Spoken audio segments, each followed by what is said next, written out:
Their technologies, communication and visual, cross over into the realm of thought, astral, and intention. If that were to be engaged on a level of conflict, it would last a fraction of a nanosecond and all life on Earth would terminate. If you understand that, then you're going to be able to have any kind of contact with any civilization from any star system. I mean, it's not like you're continuously seeing UFOs. I'm not saying that.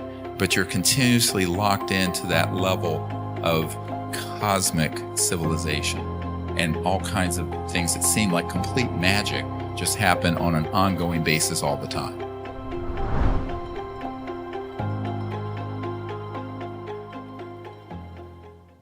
At some point, it came to be realized that we really can't have endless war with humans, at least at the level of thermonuclear war, because there would only be one launch and it'd all be over.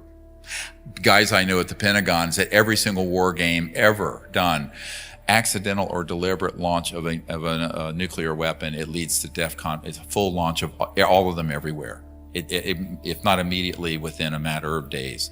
So the problem becomes, how do you keep the largest industry in the world going if peace breaks out? The largest industry in the world is war. The military, industrial, laboratory, financial, gangbangster complex. You gotta find a bigger enemy. So, a few thousand misguided, quote, terrorists, which do exist. We can spend $1 trillion a year fighting this threat. But what they're really wanting to do is keep that system on life support until they roll out the big one, which Wernher von Braun predicted, and not only predicted, but saw the plans for it, and I've seen them also, and that's the false flag interplanetary threat.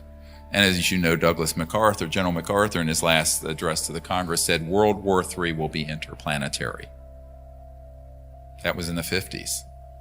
So for longer than I've been alive, there has been an unspoken covert agenda to misinform and disinform the public on this issue and allow just enough disclosure to happen, but with the spin on it that it's a threat. And so we're now into 3 generations, 60 years, a generation's about 20 years, of this kind of brainwashing and propaganda. And so that is a huge problem. It is actually the biggest barrier to our going forward as a civilization, and it most certainly is the biggest barrier to you becoming an ambassador to these civilizations. Because if you have been taken in by that agenda and have absorbed into your paradigm, the fear or hatred of any of these civilizations based on anything you have heard or read, or even experienced, because you may have been a victim of military-conducted abductions, which are the dominant experience. We'll get into this if you want to. It's not a pretty picture.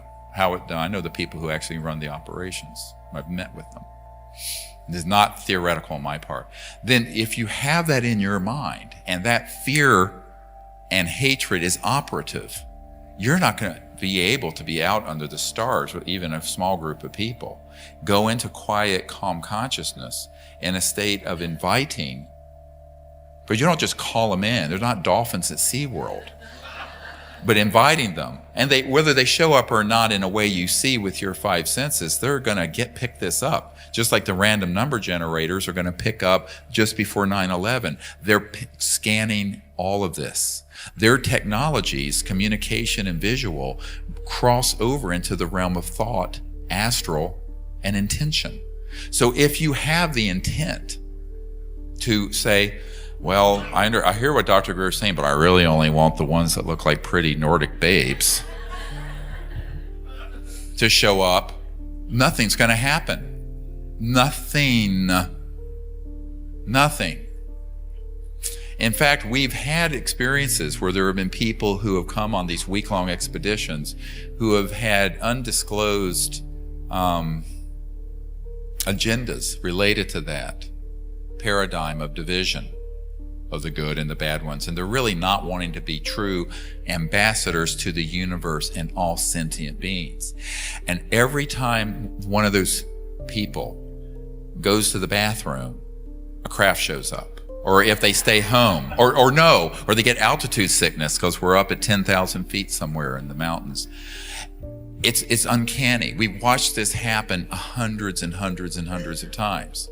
So if you have that in your paradigm, I would suggest that if you're not here, you can go to bed now. If you are here, you can go back home, because there's really no point in pursuing.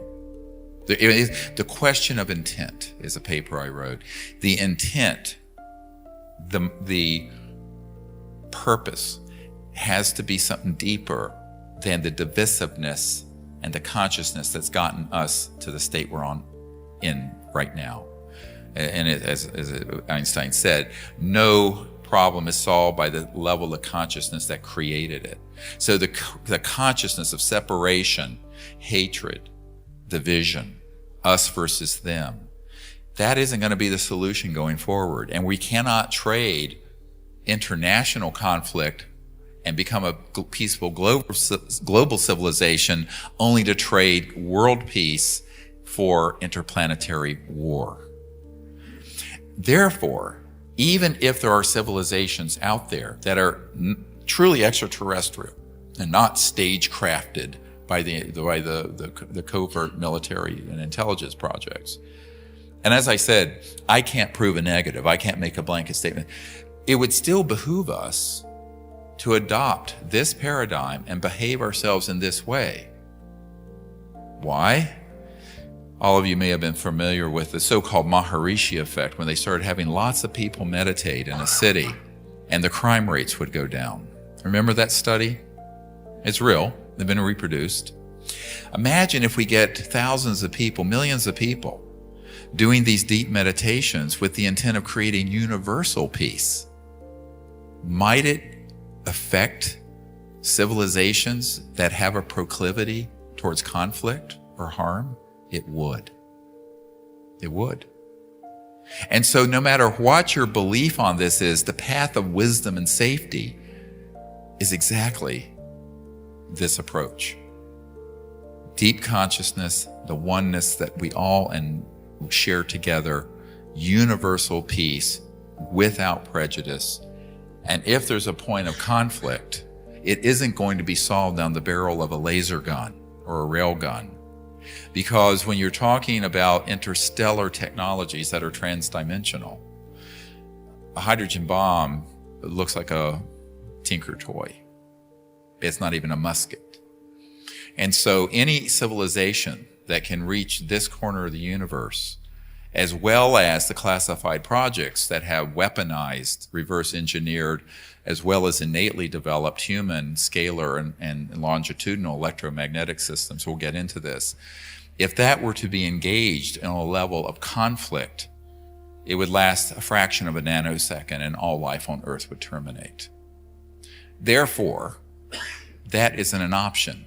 Those of you who are addicted to war and conflict and having someone else to hate, it's not politically correct to hate someone who's black or gay, or, well, in some countries it is still, or this or that, but it's perfectly okay, particularly amongst people who would pretend to be so new age, to hate this species or that species of ETs. There is nothing new age about that. That is the worst of the old yuga. That's the worst of the old age. And I hate to be so blunt, and if I'm offending any of you, I actually don't apologize. I think you need to hear this. But it's something that you have to begin to contemplate. How are we going to go forward as a civilization if we just keep replacing one enemy with another?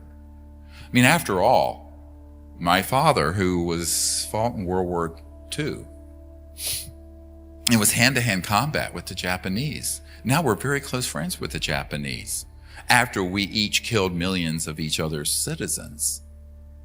So to what end is this kind of approach to problem solving of conflict and war? It isn't a solution. And at one time, you have armies of people with bows and arrows, and then rifles, and then muskets, and then machine guns. and then atomic weapons, and then hydrogen bombs, thermonuclear weapons, which are different from atomic. Look it up, but they're much more powerful. And now we're talking about technologies that are infinitely more destructive than hydrogen bombs. Are we really thinking we're going to go forward in that paradigm and survive it? So this is why I'm making a call for people of reason and vision and true deep spirituality to become these ambassadors representing humanity to these civilizations, free of prejudice, free of fear. And here's a beautiful thought. As Krishna said to Arjuna on the battlefield in the Bhagavad Gita, a little of this eliminates all fear. The this was a capital T. It's that state of samadhi, pure consciousness. And why is that? Well, it's the same reason that most people who've had a near-death experience aren't afraid of death and don't have the fear most people have. And that is, you realize there is no death, and that your true inner self is not only infinite and omnipresent and eternal, but there really is no death. So what are you afraid of if you have that experience over and over and over again in the state of quiet, pure consciousness? So if you're enlightened, you're not afraid of death. It doesn't mean you want to die, but you're not afraid of it. Now, you may not want to have, an experience of suffering or torture. That's different. All right? I've had plenty of, anyway, I won't go into how I have been tortured by classified projects to stop what I'm doing. It is torture. But because they're sadists at heart. But so you don't want that, but you do want to be able to have an understanding of that you're really not mutable. You're immutable. You're eternal. And if you understand that, then you're going to be able to have any kind of contact with any civilization from any star system, and you won't be afraid, because you will be centered in the place of the placeless. You'll be centered in this quiet, deep state of mind that precludes fear and the fight or flight response of the midbrain of the animal nature. Now, this is really important because some years ago, those of you who have read some of the books, when we were in England, the year that we had an amazing experience, it was the same year we put the CSETI logo up, and we visualized it. We went on top of a mountain, a hill in England, Woodborough Hill, and we didn't know that we were going to project this and send this to the ETs till we got up on the hill. And we went up there and we went, let's do an equilateral triangle, 3 circles connected by lines. And there were maybe 12 of us. So we went into deep meditation using what I'm going to teach you tonight.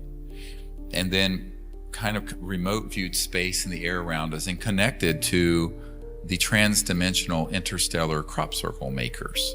Not Doug and Dave. Not the ones with the boards, but the real ones. And within hours, a farmer within line sight of where we were, a field within line sight, found this crop circle, exactly this shape. You're going to see it this weekend if you haven't seen it already, in a field. And it was a crop circle CE5, close encounter, and that was how, and they got it and communicated and said, yes, we hear you. It was beautiful. Absolutely beautiful. When I decided to move to where I live now at this farm in Virginia, I was really debating whether to move it and get there or not. As soon as I signed the contract for the property, I was told and then found online and then got a physical copy of the paper that virtually this same crop circle appeared in a field owned by the man who was the broker who was selling us our property. And it was the most beautiful, it was a similar version to this. And it appeared as an affirmation from them that that's where I should go. So this gets really strange. No one in the world knew that I was even looking in that area of the Blue Ridge Mountains of Virginia to move. except my wife and this agent.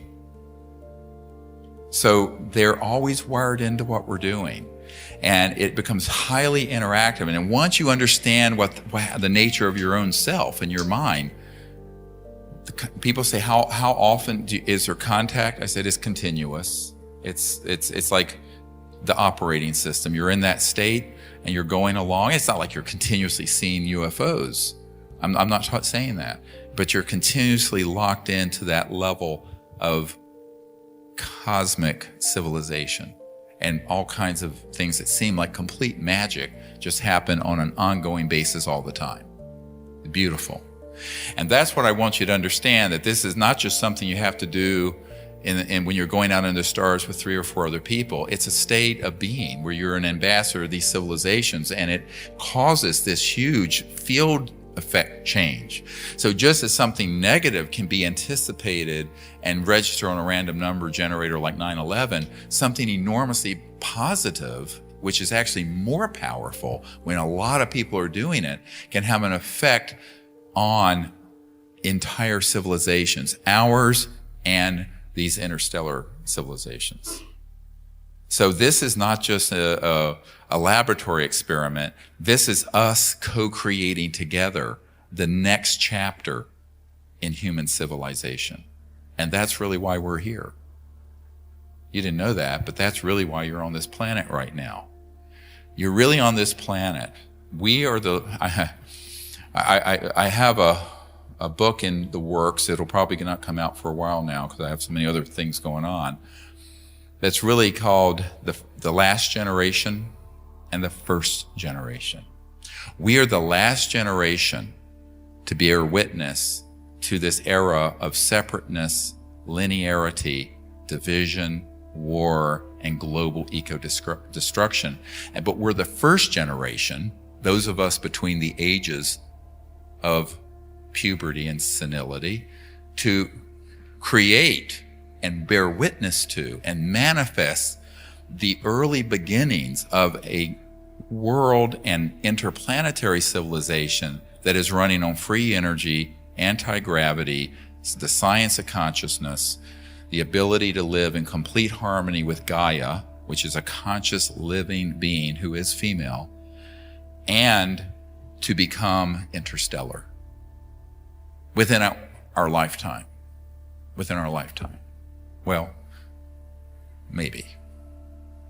And what is that dependent on? That's dependent on us doing the right thing and choosing the path that isn't recapitulating thousands of years of separation and endless war, but looking into the future with a new consciousness that is this unitive state, and where there are no aliens, but everyone are actually emanations of our own true inner self, that state of oneness.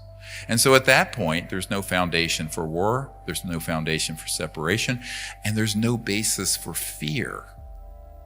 And this is why, not only from a practical, operative point of view, we have to be in this state of consciousness, but from a philosophical and ethical point of view, we have to understand and live that state of consciousness. Because at that point, we're going to be able to be ambassadors to the universe, but ambassadors to ourselves, and manifest the world that has been foretold for thousands of years. I mean, this is the time where our civilization has been asked to leave off the old ways. It's a bit like the metamorphosis of a butterfly. Leave off that shell and let the butterfly emerge, and then take flight. And this is not something that is going to take thousands of years. This is something actually that's been banging at the door of our consciousness and of our planet for 100 years. But these civilizations aren't going to land on the White House lawn, like Larry King asked me, and enforce it, because force never works. Internally manifested true power does. And if we try to force something like this, and if they were to try to force it, it would never work. So it has to come from this point of realization and acceptance. And these civilizations are simply waiting. And when I first founded this project, I was shocked, actually, because I started having CE5 events happening when I was 18. So I had a near-death experience when I was 17. 3 months later, I learned meditation on my 18th birthday. And a few months later, I was up in the Blue Ridge Mountains in North Carolina in a deep state of meditation, went into samadhi, and then had a contact experience with ETs and co-created the protocols I'm teaching you this weekend. And then I didn't do anything with it for a while. But what I realized is that, and that was 1973. So, I'm no spring chicken. I've got 8 grandchildren and 4 children now. Yeah. So, yeah, it's beautiful, really. I love family. They're beautiful. And this is, but that experience, which has been going, they've really been asking, and I thought, at the time, well, this is a very strange experience. I didn't know what I'd do with it until I was told to do something with it in 1990, 17 years later. And so here we are. But what came clear through these experiences, when we first started going out with people, immediately there would be massive CE5 events happen, witnessed by people. And I was going, wow. Not only is, I knew it worked, but and what I was told by the ETs intuitively was that we're waiting for you. You guys are sitting here waiting for us. We're waiting for you. So they're waiting for us to take the initiative. That's why I call it the Close Encounters of the Fifth Kind initiative.